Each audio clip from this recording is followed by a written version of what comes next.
SOS Vanille atapitra ny roa amin'ny fitopolora. Olona iray nanao akanjo volomboasary asaika niarana andeseroaka. Polytechnique Vodivorona nitony grevy, mpianatra 3 voasambotra.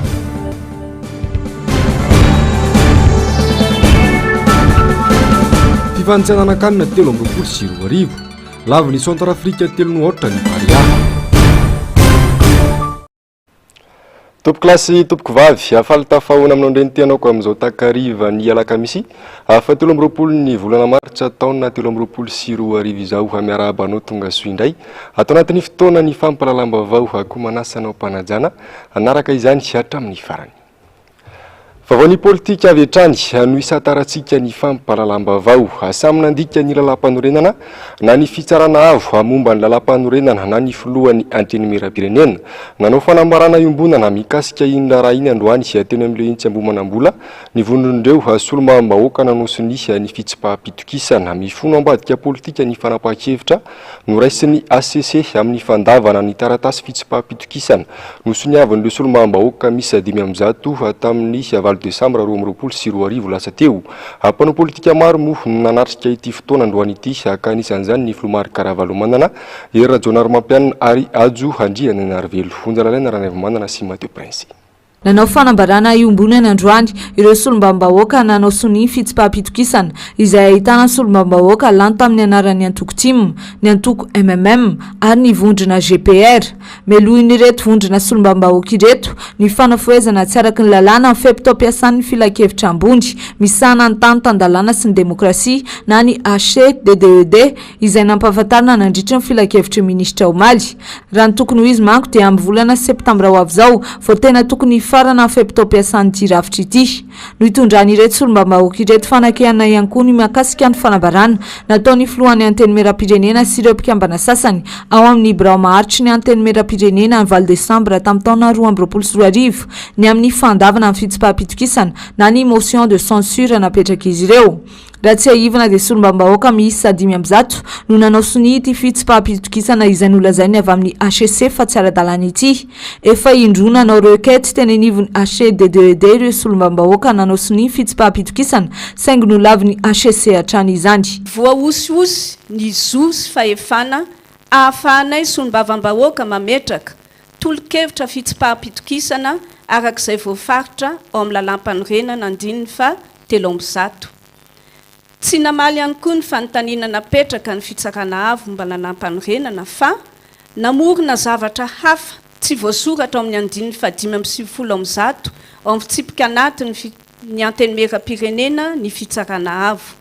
Tsy andraikiny izany, tsy azo ataony izany fa ny mampiatra ny efa misy sy ny mijery ny fanajana izay fampiarana izay voalaza ny lalam-panorenana no andraikiny.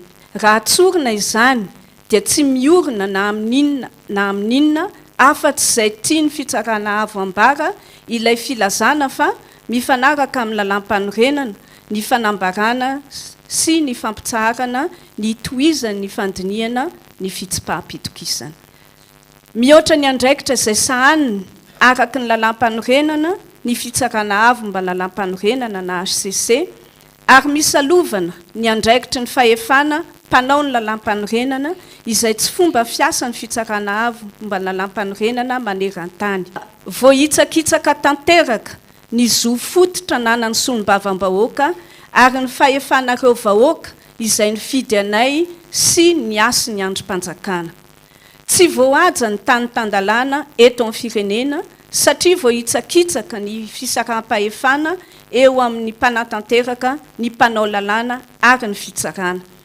Tsy matoky ny HCC izahay satria mampanahy ny firaisan'ny tsikombakomba amin'ny fahefana mpanatanteraka ka tsy voaro intsony ny lalam-panorenana. Koa mijoro izahay ankehitriny, miaro ny zo ny solombam-bahoaka sy fahefana nomenanay mba hisiny fifandanjahan-kery sy mba tsy anjakany ny fanapara-pahefana na ny fanjakan'olon-tokana sy ny demokrasia eto Madagasikara. Mitaky ny fampiarana ny demokrasia eto Madagasikara satria manjaka loatra ny didin-jadona sy fanabadoana ary fampahatrana ny vahoaka tompo-pahefana.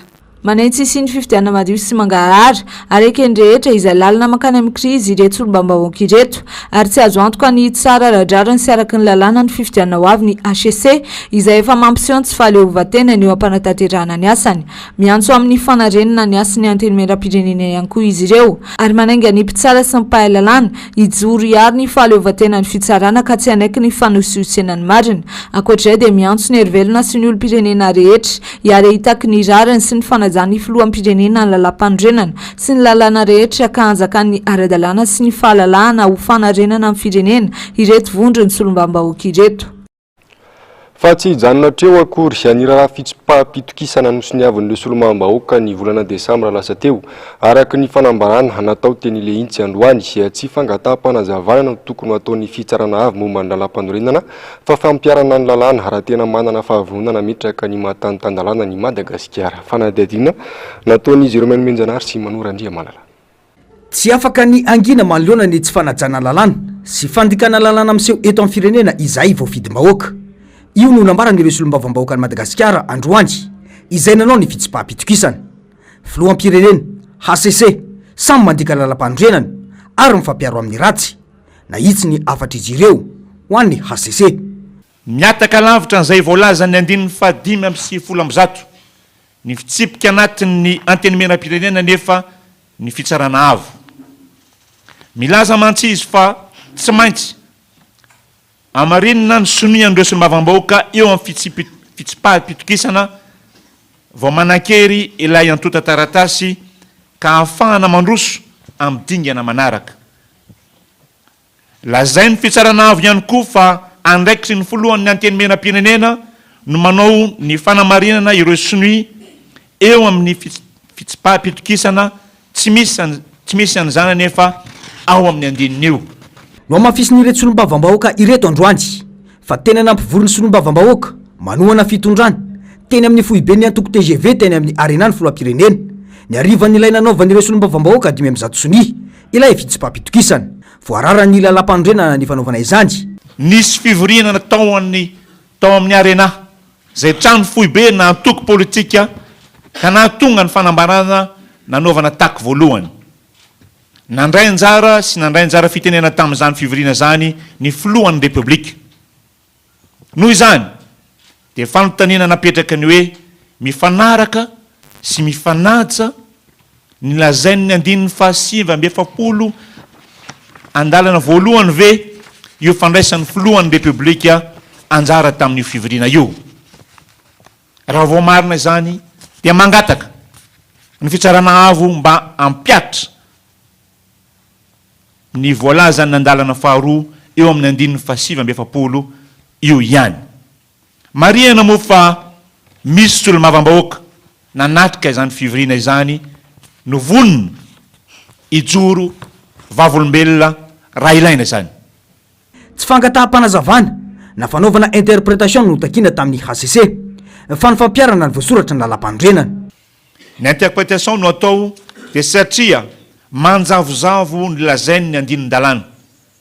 Mazava nefa ny voalazany 570 ka tsy tokony isy anaovana interprétation fa ny fampiarana azy no hany atao.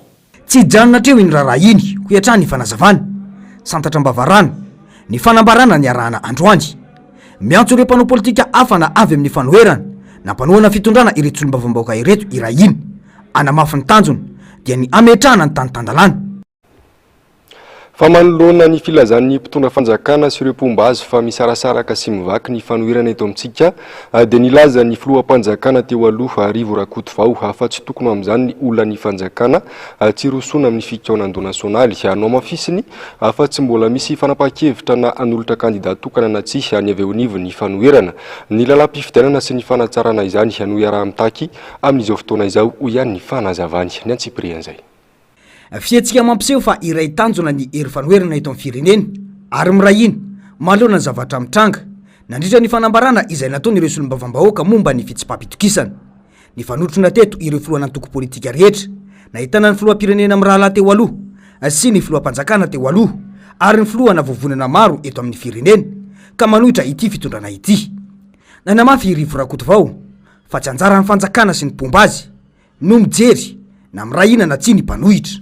Androany zao nampisehoana hoe rehefa amina zavatra tokony hitambarana amin'ny zavatra tsy rary ny ataon'ny fitondram-panjakana ny tsy fanarahan-dalàna eto dia mijoro ny vondro ny mpanohitra teo ny filoham-pirenena anankiroa teo aloha fa ny olona mijery foana hoe izy ary zany ny tsy tao fa mino raha mba jerena aloha izy ny tao inona ny rahan'ireo olon'ireo zay ny zao mbola tsisy miresaka mihitsy hoe izy ny kandida mpanohitra sy sisy resaka afo zany fa le olona raha vao misy zavatra kely hevitra dy satria ny azy a baiko tokana tonga dia milahatra maramila daholo politika tsy atao an'izany efa lany andro zany iresesa rehefa tsisy tsony efa niantso amin'ny fifampidiniana isoroan'ny krizy eto amin'ny firenena izy ireo saingy to manety tsy tadiny ny eo anivony fitondrana tokony izay asoan'ny firenena sy ny vahoaka malagasy no jereny fa tsy resa be amiliana ny saim-bahoaka.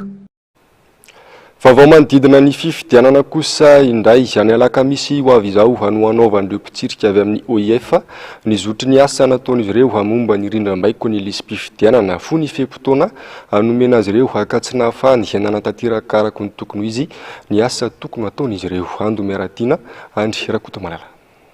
Tapitra ny telo andro nanaovan'ny OIF fitsiriana ny rindram-baiko na ny logiciel momba ny lisitra sy ny rejisy-pifidianana. Tsy ampanana tanterahan'izy ireo ny asa nefa fe-potoana voatondry ny CNU tsy mbola nisy araka izany ny tatitra narosin'izy ireo tamin'ireo komity natokana isahanjany androany. Ce n'est pas pour fuir nos responsabilités, on est bien conscient que vous avez reçu un document dans le cadre de l'invitation de la CENI pour dire que l'audit va se mener en 2 jours ou 3 jours. Nous-mêmes, on a dit que ce n'est pas possible. On vous l'a dit lundi, on a dit à la CENI, un audit ne se fait pas en 2 jours, en 3 jours, en 4 jours. On l'a dit et redit. Là aussi, je pense que dans les termes de référence, c'est bien compris. Quand on dit qu'on fait un audit en 2 phases, c'est parce que dans la première phase, on ne dispose pas du temps nécessaire pour le faire. Niteraka akivina teo amin'ireo solitenany antoko fikambanana samy hafa izany ny andry izay mety hososikevitra sy fanatsaran'izy ireo saingy izao nandamoka izao ny sesy ny fanontaniana saingy tsy niova tamin'ny hevin'ireo mpitsirika. Je suis un peu déçu. Donc moi ce que j'attends de l'OIF c'est que vous êtes en binôme avec la CENI, il ne faut jamais rejeter la responsabilité. Vous nous avez convoqués ensemble, donc vous représentez la CENI dans le travail. Donc nous, ce qu'on attend, je réitère ici toujours, que nous, ce que nous attendons de vous, experts de l'OIF, c'est de pouvoir remédier à toutes les irrégularités et à tout doublement existant dans cette liste. Et vous avez effectivement, vous vous engagez de le faire, alors qu'on a déjà dit que faire un audit, ça ne peut pas se faire en 4 jours. Donc comment se fait-il que là, au terme de la mission, là, vous nous dites que nous n'avons pas pu terminer la mission, alors que vous êtes tous des experts. Comme moi, je suis expert, lorsqu'on me dit qu'on fasse ça en 10 jours, je le fais en 10 jours, peu importe. Je ne trouve pas 24 sur 24, peu importe, mais j'assume mon responsabilité. Antoka mampahomby ny fifidianana atao ny fangararany ny lisy-pifidianana ka tsy tokony atao antsirambana. Tokony ahafana mitondra fanatsarana aingana raha ty fanadiadiany ty raha ohatra ka hoe samy mandray ny andraiky ny mpiatsetra tsiraray hafa indrindrandrindra ny eo amin'ny CENI zany. Ary anatin'izay fandraisana andraikitra izay mazava ho azy ny fametrahana mangarahara tanteraka amin'ny fantanterahana an'ireo andraikitra isa-tsokajiny ary ny fahazoana mahazo totam-baovao ho an'ny olon-drehetra sy ho an'ny mpiatsetra rehetra indrindrandrindra izay mpanara-maso ny fifidianana amin'ireo ambaratonga ny CENI hatrany amin'ny fokotany ka hatraty amin'ny foibe zany. Zavatra lehibe zay amin'ny ahafahantsika manana an'izay lisitry ny mpifidy manara-penitra ahafana mikarakara fifidianana ho ekeny rehetra zay. Fantatra ny tapaka nandritra ny fivirina nataon'ireo tokotelo mamasana andro nahitana ny CENI, ny OIF sy ireo fikambanana antoko politika sy firaisamonim-pirenena androany tetsy alarobia fa ny alakamisy ho avy izao no hanaovan'ireo mpitsirika avy amin'ny OIF ny tatitra volomony momba ny fitsiriana nataon'izy ireo. fa efa nisy ny fiaonan'ny vondrony antoko avy amin'ny fanoherana tamin'ny OIF melohan'ny fotoana no faritany seni ahafahana tanteraina ny fitsirihana na ny odi an'ireo rindram-baiko nandritra izany no nilazany avy amin'ny OIF fa tsy izy ireo no hanao ny validation ny fitsirihana tao amin'ireo antotakevitra na ny fise ampiasaina mandritra ny fifidianana akoatra izay nanamafy ny mpandrindra nasionaly ny antoko ASVM androany fa fomba fiasa tamin'ny fanaovana andalina na ny révision annuelle de la liste électorale no ataon'ny seni amizao fa tsy ny fanavozana manontolo ny listry ny mpividy onjalana ranaivo manana sy Mathieu Prince. Nanamafy ny fanambarany firaisamom-pirenena safidy makasika ny fomba fiasan'ny seni ny mpandrindra nasionaly ny antoko HVM arivo rakotovao fomba fiasa amin'ny fanaovana rally na ny révision annuelle de la liste électorale misy amizao ho ity mpanao politika ity ka mampanay mety ho fangararany ny lisitra avoakan'ny seni eo. Nanamafy ihany koa izy fa tokony andry ny fiafaran'ny fanavaozana manontolo ny lisy mpifidianana ny vomera malo tena misana ny fifidianana vao iroso amin'ny fanaovana fitsirihana rakajy mirindra na ny audit. Dia mamparimbary ihany zany raha mbola ilaina ny finiavany ny seni tsy anaradalana. Ny seni lasa ohatra mpitondra teny ny fitondram-panjakana satria rehefa ampivorin'ny olona ny mampivory seni fanjakana ny zara raha misy eo ny olona mpanohana fitondram-panjakana tsy ireo fonty mihitsy nataony zareo fa ralina ihany na vozivozina kely arak'izay netretany azy tao dia izay ny antaina fanazavana fa ny azy tonga dia validation nataony validation système informatique eo aminy nataony zany mahatonga ny mpanohatra hoe tsy hoe tsy te hiresaka na inona fa aza lefa lohany omby ny sarety saika tsy anao fonty anero seni ireo fa ny olona no anisan'izany ny SVM fa tsy ny SVM rery no niteny hoe indray nareo fa tsy anaradalana dia natao petatoky io zay zao dia manana témoignage ny lehibe na fokotany mihitsy milaza ny zavatra tsy mety tsy manjary ataon'ny chef district ataon'ny préfet tsindry any amin'ireo olona ireo. Tsy ho vita ao anatin'ny andro vitsy ny fanaovana audit ho iatrany ity mpanao politika ity efa maro ihany koa izy nitolo-kevitra hanatsarana ny fifidianana natolotra tamin'ny taona 2024 saingy tsy nampihariny seni sy mpitondra fanjakana akory izany. Ny fiarahamintan'ny Hervelona rehetra hanabe sy anaramaso ny zotra-pifidianana no vahaolana isorohana ny krizy vavao eto amin'ny firenena ny iray feo ary namoaka fanambarana niaraka androany ny fiarahamonim-pirenena antoko politika atao arian'ny atrikasa no tanterahin'izy ireo tetsy Antaninarenina nandritra ny roa andro Ando Miaratiana sy Andry Rakoto Malala. Valvolana mialoha ny fifidianana dia nivoaka tamin'ny fanginana ireo antoko politika maro manoloana ny toeram-pifidianana eto Madagasikara amin'izao fotoana izao.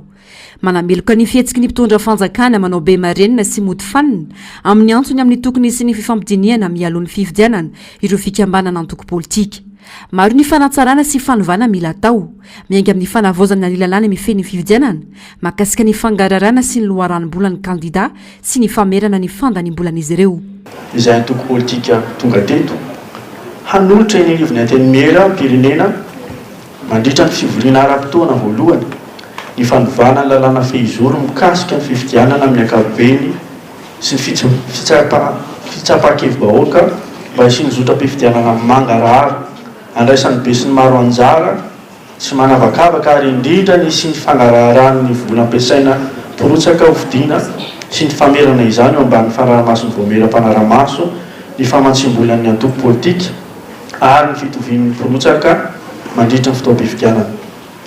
Hanokatra ny fifanankalozan-kevitra amin'ireo mpisehatra tsara sitraporehetra izay mitovy fijery sy manana tanjona mitovy aminay.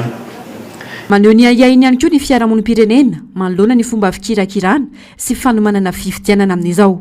Mila fandraisana andraikitra faranjaingana izany iantoana ny fangararany fifidianana maro ny tepika no tsindrin'izy ireo. Tokony ho karapanondrom-pirenena fotsiny ihany dia ampy anaman'olom-pirenena amin'izao ny andajabato. Miantso ireo mpisehatra tsara sitrapo rehetra mba hiara isalay ho fampanajana ny fitazanan'ny vahoaka mikasika ny raharaham-pirenena ka efa nometanana amin'ny fanaraha-mason'ny pro-pifidianana rehetra manerana ny nosy amin'ny andron'ny fifidianana. Manao antsoavo mba hisiany fandraisana anjarany feon'ny daholobe sy ny vahoaka manontolo indrindra ny fandraisana anjaran'ny vehivavy sy ny tanora ary ireo olona manana fahasembanana ara-batana. Resy lahatra ny rehetra teto fa tsy misy afa-tsy ny fiaramentan'ny rivelona rehetra no ahafana mampahomby ny fifidianana mba hadio angarahara ary ekiny rehetra ny votra izany nandritra ny atrikasa nandritra ny roa andro tetsy an-tanina renina atrikasa tafitra anatin'ny tetikasa partisipe izay mikendry ny fandraisana anjara mavitriky ny olom-pirenena amin'ny zotra-pifidianana mangarahara andraisan-daolobe anjara ary tsy mitaniry eto Madagasikara tetikasa tontosain'ny FES Frédéric Schieber Stiftung Madagasikara ary vatsy ny vondrona Europeanina vola. Fa nametraka fitoriana ny solomam-bahoaka feno rahalambomanana izay voafidy tao amin'ny boriboritany fahatelo ananoloana ny herisetra toy ny fandraisana vozana kanto sy ny opa nataon'ny mpitandro filaminana azy teny tosy ny asabotsy lasa teo efa mizotra miandalana ny dingana rehetra ka isany efa vita ny teo anivon'ny anteny miram-pirenena 0 Mainmenjanahary Manorandria Malala. Fahasahina tsoroa aman-tany no nataon'ireo mpitandro ny filaminana an'ity olom-boafidy ity ny sabotsy lasa teo. Fietsika ny opefiny natao raha nikasa iona sy anentana ireo pombazy teny itosy isoratra anarana ao anatin'ny lisam-pifidianana nantoko tiako i Madagasikara.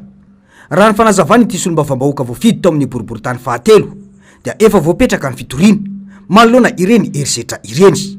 Reny ny fietsika ny mpitandro filaminana eto amin'ny tany sy firenena izay tsy manisy asa maha solombavam-bahoaka aloha fa tany izao fa solombavam-bahoaka ny eo anoloanany ary ny teny tsotra mihitsy izy hoe tsisy dikany aminay zany ka dia hitantsika eo misy lalàna amin'ny fian'ity firenena ity fa tsy androany ihany ireo no mitondra fa na dia zany ara efa mandeha ny procédure araka ny lalàna izay efa nalefanay eo ny nivony anty amin'ny era-pirenena. Efa niteny zay andeo hoe fialatsiny ny solombavam-bahoaka efa niteny za moa tsy niteny niezaka tsy niteny mihitsy hatramin'izay fa tsy dia tena hoe mitomany fialatsiny koa na dia zany tsy zany ary fa aoka no lalàna izay mifehatsika eto amin'ity firenena ity no hitsara izay rariny sitsiny zay. Tsy azo andeferana ireny fietsika ireny hoy ny filohan'ny vondrona parlementaire timy voafidim-bahoaka ny député ary manana ny satanfehy azy manokana. Ny voasoratra ao anaty carte professionnelle anay zao ny voasoratra ato solombavam-bahoaka ny Madagasikara ary soniaviny ramatoa filohany antemeram-pirenena zay filohan'androm-panjakana didinina ny manam-pahefana sivily sy miaramila amela malalaka ny tompon'ity karatra ity andeha na aiza ka hanampy sy hanoana azy ary farimbona aminy ka hampiasa hery raha ilaina tsy misy milaza mihitsy ato hoe fampiasa-kery amina solombavam-bahoaka no brutalisena no rasina tamin'ny vozana kanjony ary nanaovana vava zavatra tsy azo ekeny zany fa tsy avela andeha ho amin'izao fotsiny ny zavatra toy ireny.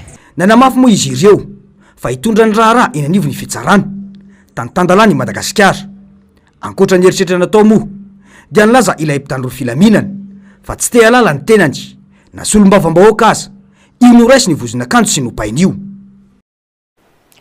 Fa tsy mipetraka araka ny tokony izy ny fisarahan'ny fahefana eto amintsika ka mifangaro tanteraka ny asa ny fahefana mpanantanteraka sy ny fahefana mpanolalalana ary ny fahefampitsarana. Anisany ahitana io tsy fisarahan'ny fahefana io ny fitsabahany olomboatendry amin'ny asany olombofidy.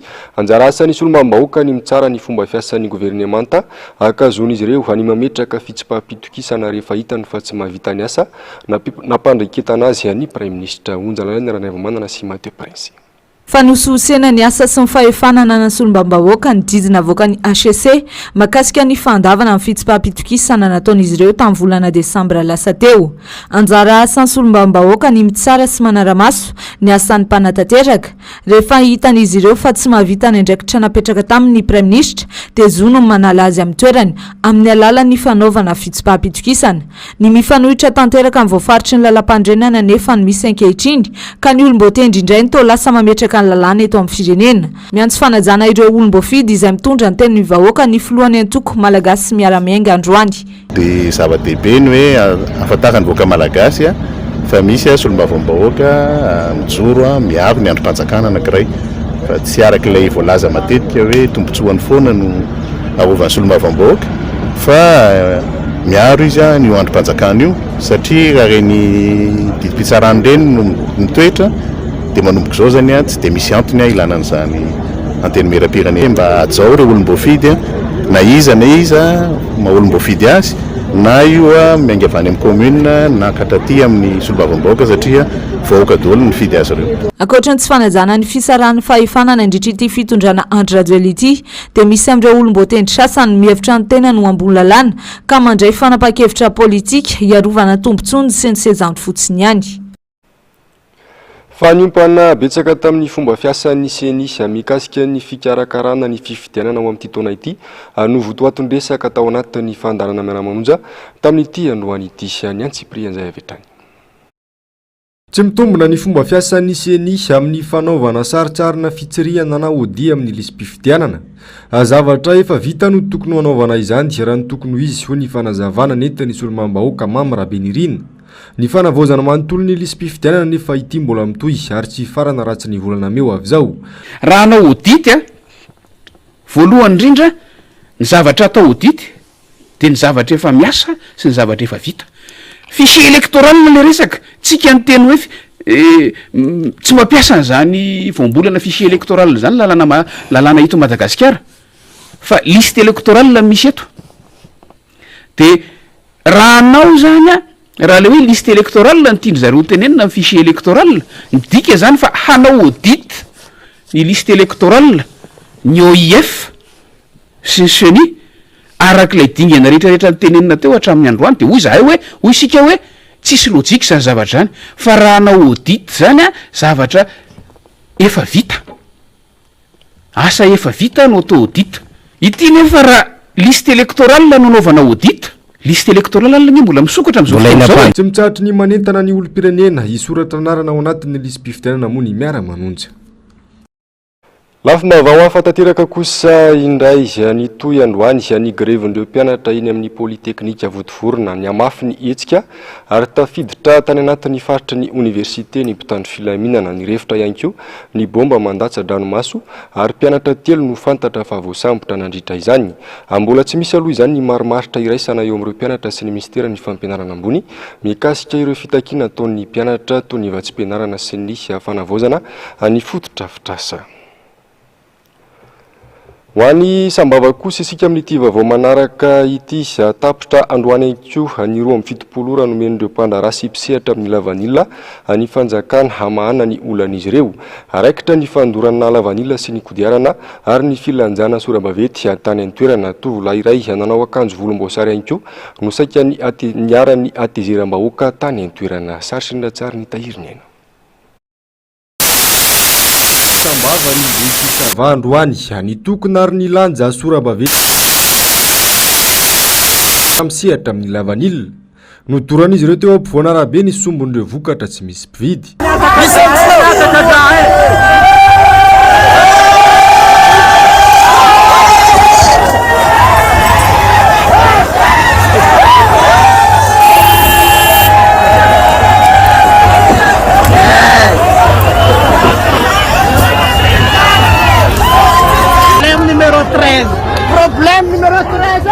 Takin'izy ireo tsy misy atakandro ny anafoanana ny CNV na ny Conseil national de lavanie tsy misy tombotsoana ny fijoroany rafitra io izy ireo fa vao maika mambotry sy mitavana ny tombotsoany manokana fotsiny. Ny CNV dia manomboka eto atizana amilagnaty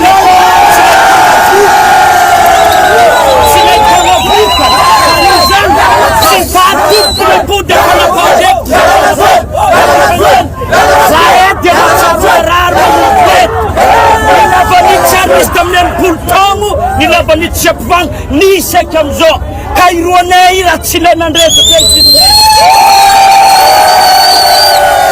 ikamzen is kambo heno president fo bama chapa malaya no vahau iulna makaski lavani fo non flo pirenena tompna direct vonoloni amtirarati iulna ndai vanga lavaniet mat fo tenga fo chisolo pividi kama charmaraza vaha azy ferna ny olo jiaby andre anjara vahany $250. Mpitondra bajaja iray nanao irony akanjo volomboasary irony no saika niaran'ny atezeram-bahoaka nandritra ity hetsika nataony vahoaka tao Sambava ity.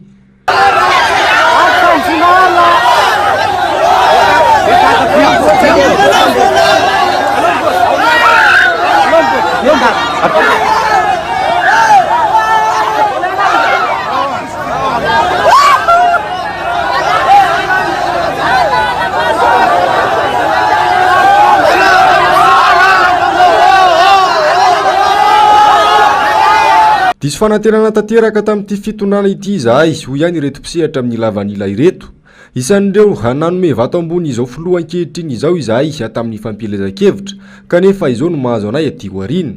Efa manambara ny anao etsika tahaka izao ihany koa moa ireo faritra sasany misehatra amin'ny lavanila eto Madagasikara raha ny fanazavana.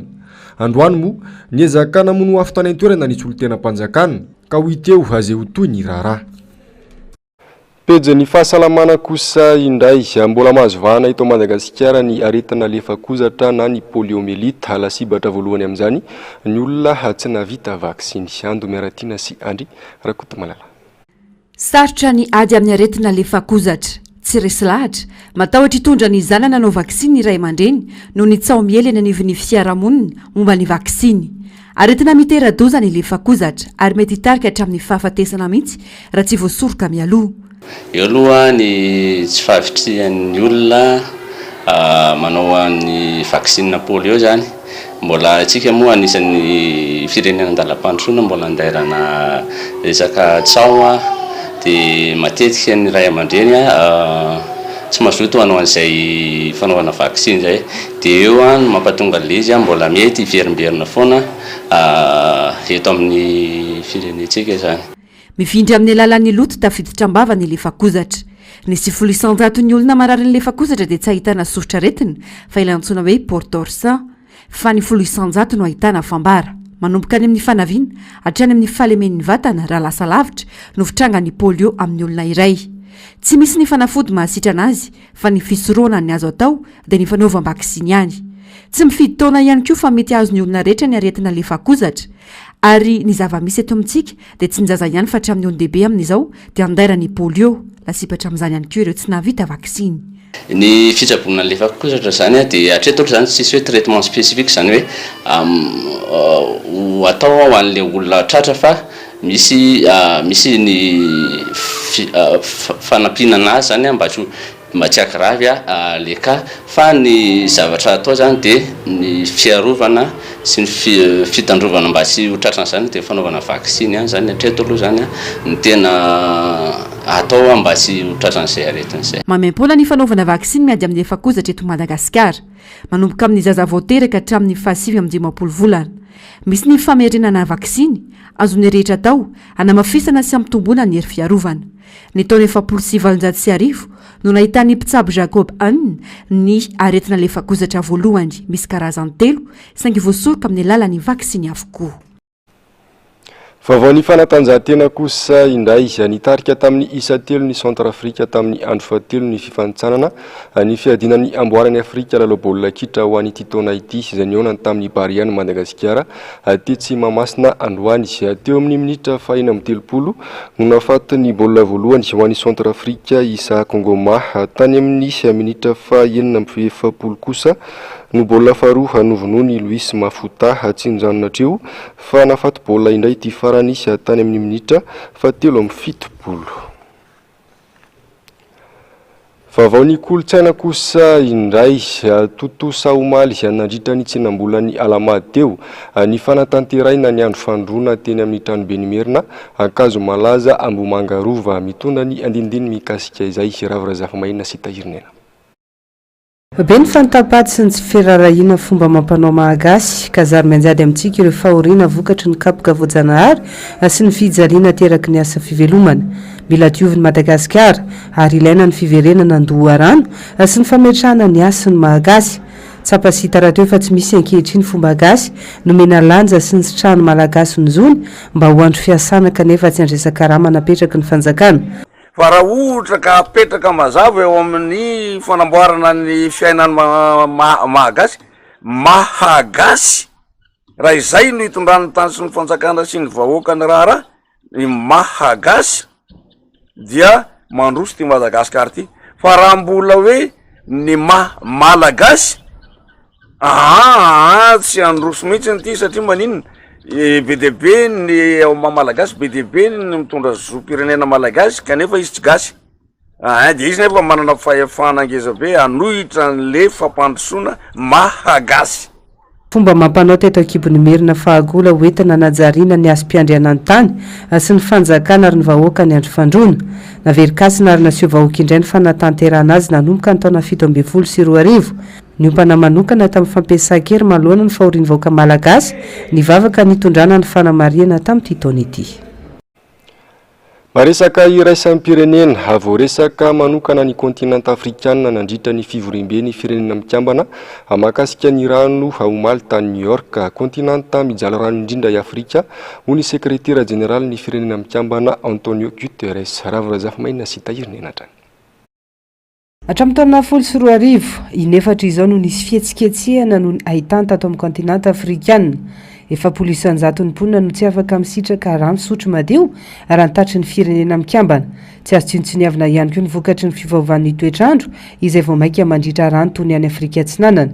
Ho an'ny Kenya izao, tafiakatra avy dimy ny mahazatra ny vidin'ny rano.